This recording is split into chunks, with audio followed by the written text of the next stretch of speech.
coming through. When the growth look good on you, best believe they wanna screw now. I've been trying to climb, devil threw me in the dark. Baby, don't be insecure, you can still go make a mark like blow. Could never let them drain my soul now. Blow. Table turning like doorknobs, wow. Blow. I think I'm about to set sail. I'm a walking, living legend, walking with my chest out. Life keep dealing me cards, I keep fitting in love. What's going on, people? It is G, and we're back in the building. You guys already know the vibes. You know what time it is, guys. Please, please, please. We are on 964. We're close. What's that? 36 left to get to that number 1,000. Again, big up to everybody who has been rocking with me throughout this whole time. You know what I mean? Watching all of the pre-recorded videos, you know what I mean? Commenting, smashing the like button, sharing it out if you have done so. For those who haven't, naughty. But yeah, guys, big up everyone, man. Big up everyone. And yeah, once we get to that 1,000 subscriber, then yeah, man, we'll do a little show, man. We'll do a little show. Thank everybody. Heck, I might even do like a little call-in or something like that. Do you know what I mean? Just to say thank you, to be honest with you, just to say thank you and chop it up with everybody who's been tuning in, you know, for the last year and a half or whatever it may be. So yeah, but that's all the formalities. As always, guys, make sure you smash a like, make sure you share, make sure you subscribe to the channel. But today, what are we talking about today? And today, again, taking a look at another player. I think I might start bringing back the scout reports and stuff like that. But for today, we are taking a look at one Joshua Kimmich. Yes, the Bayern Munich midfielder. There has been a lot of talk about him as of recently. Sport Bild, or Build, however you want to pronounce it, recently put out a little transfer rumor saying Liverpool have joined Manchester City in the race to sign the Germany midfielder Joshua Kimmich, who is 28 years of age, from Bayern Munich. The 28-year-old will enter the final year of his contract this summer and is yet to reach an agreement over a new deal with Bayern. Now, that is quite key. Joshua Kimmich, fantastic player. You know, since he joined Bayern Munich, you know, he's played under Pep Guardiola. You know, he's played in various different positions. You know, centre back, DM, central midfield, right back. You know, so this is a guy who's, you know, been there and kind of done that. He's won obviously numerous trophies and things like that. Of course, part of the team that also won the Champions League, I believe. Yep. So you know, this is a very, very good player. When we take a look at his stats for this season, if I just enlarge that for you guys, let's see if you guys can see it. Yeah, perfect. We've seen this season, he's played 23 games. He's got himself 6 assists this season and 1 goal. Again, all from the DM position. I think, you know, firstly, you know, when you're looking at someone like a Kimmich, you know, what type of a player is he? You know, how good is he and stuff like that. He reminds me a lot like what a Trent Alexander-Arnold would be, minus obviously the passing ability, because Trent, I'm sorry, you're not gonna match that, you know, around football. I mean, KDB is probably the only person in world football that I look at with the same level of passing ability. Kimmich does not have that, but he's got passing, but not to that kind of level, and that's absolutely fine. But in terms of the type of makeup of individual that we're talking about, I mean, you know, I know he's played obviously in DM, you know, throughout the entire season, but even when you think about it and, you know, you think about the other areas that he's been able to play and playing in that, you know, right back slot, slotting into the DM position anyway, you know, originally starting out, you know, centre back, right back, and, you know, pushing himself into these kind of, you know, different, areas, you know, so to speak.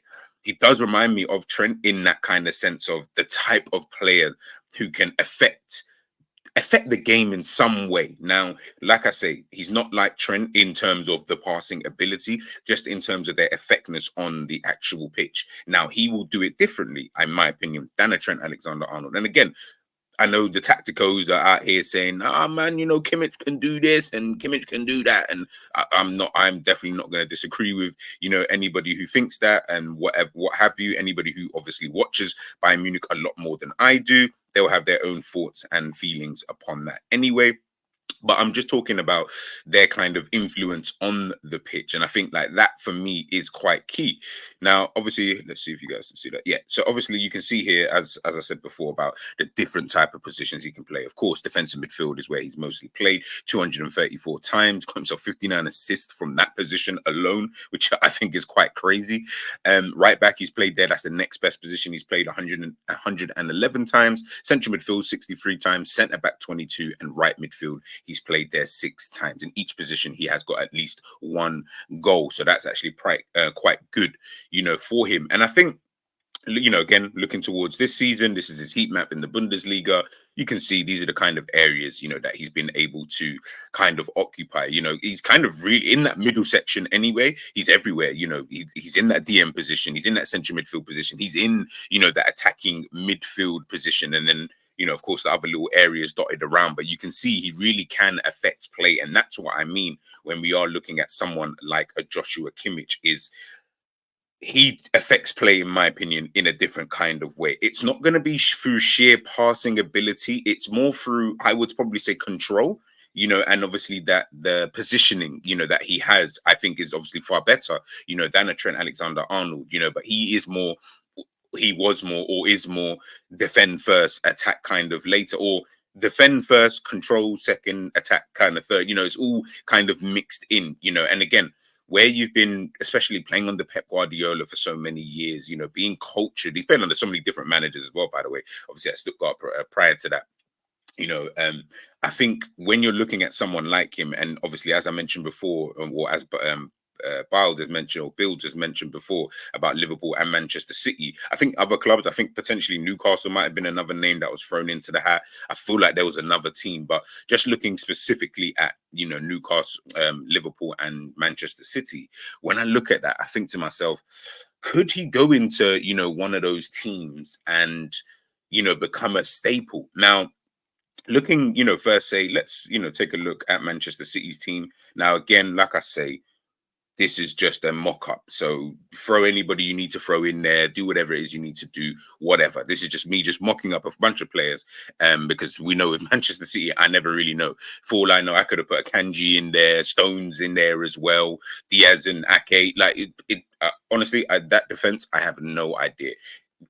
You sort that out yourself as a Manchester City fan, and then I apologize if I've offended any. But looking at that team, just as an example of a team that they could potentially put out in a 4-3-3 formation, again, we know it's never really 4-3-3. Vardio will start to, push up higher and come a little, potentially invert as well. But then also, I feel that someone like a Kimmich could and would also do the exact same thing. I think the good thing about Kimmich is being able to play in that kind of, centre back kind of back three kind of, position, but also I'm more than confident that he would be able to invert. And once he does invert, he will then slot into that midfield and then make it a 4. And then you've got 3-4-3, within that. Again, with Manchester City, you never really and truly know because of the way, that they play. And then, of course, the 4-2-3-1, if, you wanted to set up quite traditional, again, you have got the Rodri and Kimmich kind of double pivot. I mean, that would be a very good double pivot, in my personal opinion, especially with, the players you got in front of you, the Grealishes, the Bruyne, Silvers, Haaland, Alvarez, Foden, Doku.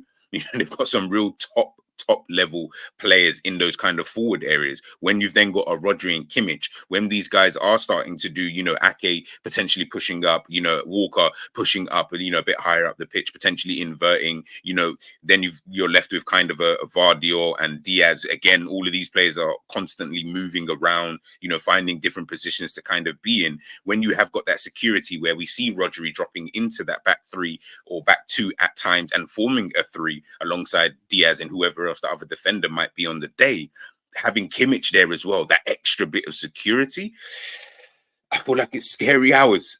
I genuinely feel like it's scary hours, and Kimmich is used to doing stuff like that. This is him for Bayern Munich in a game for Bayern Munich, picking up the ball in that back 3 position, and then again, we've got all the players, in front of you. And, obviously against I can't remember who this team was.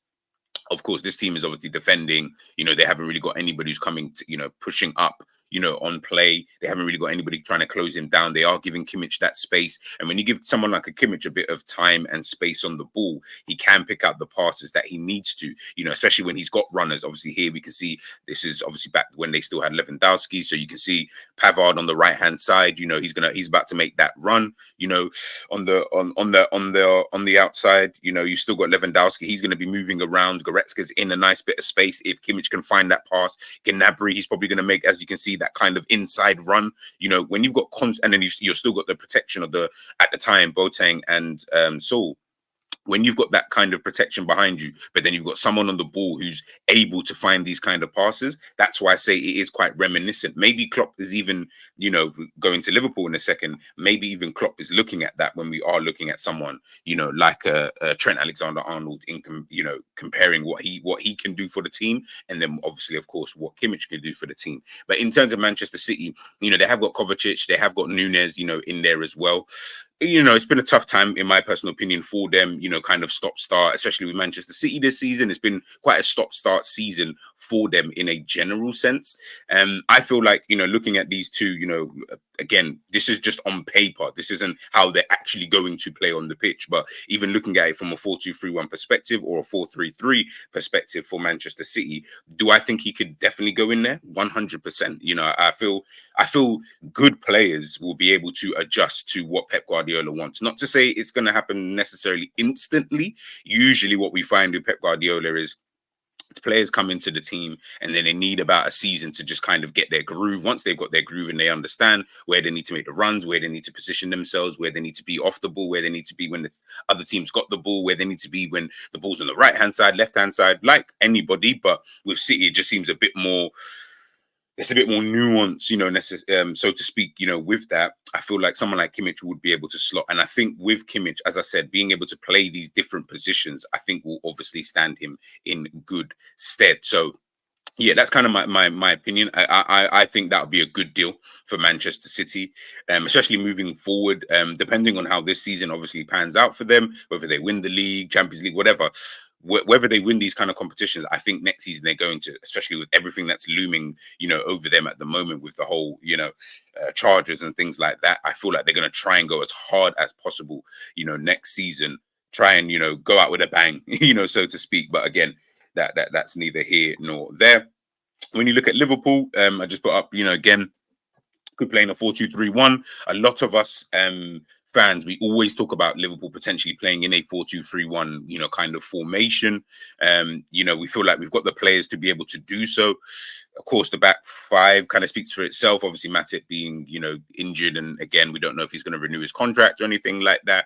But that back five, that would probably be if Klopp had everyone fit, so to speak, taking out Matip. I think that's the back five you'd want to go for. And then you've obviously got, McAllister and Kimmich in that kind of double pivot role. Again, you still then got Trent Alexander-Arnold, who can come into there to form a three. I even feel like if you played Gomez at left back, as an example, with the good performances that he's put in, I feel like if you put Gomez in at that left back position, you could actually form a three at the back there when Trent Alexander-Arnold does then decide to go into that midfield slot and then just form a back three, as opposed to always looking like on the wings we're just getting kind of caught out and things like that. I feel like if the team understand the patterns of movement, I feel like that would stand us in good stead. Again, the forward line, it could chop a change. Jota could go up front.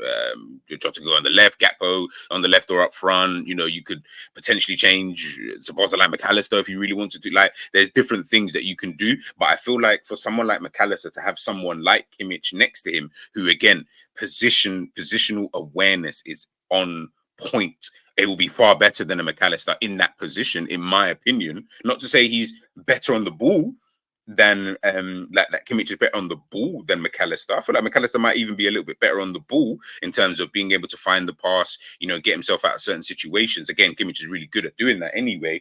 But I just think that defensive positional awareness is where he would really, really help out, for Liverpool. And again, he could play in that 4-3-3, formation. Just taking out McAllister, for example, for Joshua Kimmich. And I think it would still, bang for Liverpool. And again, you've then still got Trent Alexander-Arnold, who's going to probably continue keep doing, the inverted thing. So again, Liverpool then kind of slot into that 3-2, 2-3, kind of, formation, when we have got possession and things like that. And I just don't feel like, with someone like a Kimmich, even if you do put him into that position, again, he is used to playing right back. He is used to playing DM. He is used to playing central midfield. You've got someone a bit more cultured and understands what needs to be done in all those kind of positions, as opposed to a McAllister who maybe understands to a certain degree, and like, of course, I'm not saying it's going to be easy again for Kimmich to come into the Liverpool team and just going to bang straight away. We've seen it takes some players a little bit of time to be able to, understand the roles and things like that. But I do feel like, again, I think for both teams, both Liverpool and Manchester City, I feel like that would be a fantastic signing for both teams, to be honest with you. And again, it might be a real statement of intent, if they were able to get someone like, a Joshua Kimmich. You can see, obviously, when he is in that kind of central midfield role, you can see him, picking out these passes, finding the runners. And I feel like both teams constantly always have runners, whether it be Liverpool with Mo Salah, Diaz on another side, or Nunes, or, Jota trying to make the running behind, Gakpo in the box. They've always got runners. Manchester City, we know the Dokus, the Grealishes, the Alvarez's at times, Foden, when he's picking up these little half spaces. I feel like there always is going to be runners. And when you've got a player in there who can dictate tempo and dictate play a little bit in there, I feel like that, that would stand him, both teams, I feel, in good stead. Again, with his defending, I'm not going to call him one of the best defenders. I don't feel like he is, in my personal opinion. I feel like he's a good defender, but I wouldn't put him up there as he's one of the best or anything like that. But what I would say in regards to him is more just about when he knows when to pick his battles. And I feel like, again, it is that IQ that I love so much. Sometimes as a defender, as a player, to be honest with you, you always feel like, of course, you go into every game, you go into every tackle, you go into every challenge and just believe and think to yourself, yeah, no, I can win this. And I'm not saying you shouldn't go into these battles, but sometimes you need to know when is the right time. And I feel like with Kimmich, he's really, really good at doing his football. Defensive IQ, I feel, is really, really good. He knows when to jockey. He knows when to, stall the kind of defender to allow potentially the other team to get back into play, his own team, should I say, to get back into position, or just purely to allow the attacker to make a mistake. And once he makes that mistake, he can pounce on that. And I feel like that's where he really, again, it's that IQ. That's where I feel someone like a Kimmich could work in both teams, because you're going to need a high IQ, to be able to play, because of the type of roles that are asked of you in both teams, more so in Pep Guardiola's team, but in both teams, the Liverpool more running, you're going to need to understand, like, there's times if we're pressing as one, we need to press as one. If you're a second late, then the other team are going to get in behind and potentially score. And, we need this kind of pounce to be able to then go on the offensive. With Manchester City, it does seem a bit more, they do obviously press as well, but it does seem a tad bit more, would I say, controlled, so to speak. But again, there's more than one way to skin a cat. So it's not to sit here and say, oh yeah, you can only do it one way. It just really depends on which way you kind of like to see it. This is obviously is how he kind of matches up with against other defensive midfielders this season. You can see his passing really ranks in the 99th percentile for a lot of these statistics. Passes completed, he ranks in there. Key passes in games, he's ranking in there. Passes into final third, he's ranking in there. Passes attempted, long passes, medium passes, progressive passing distance. He's passes attempted. This is a guy who's going to constantly keep moving the ball. That's why I feel at Manchester City, it might just work out a bit, because Liverpool are not really a passy team, in my opinion, like that. We're more direct. We will go direct more often, in my opinion, than a Manchester City. But again, that's not to say that you can't potentially get, someone like him in. But it's mad how we're looking at his like tackles and stuff, where he even ranks with that. He makes 2.17 tackles per 90 minutes, and he's only ranked in the 62nd percentile. He might be higher if I put him up against potentially like right backs and things like that. Interceptions, he makes 1.15.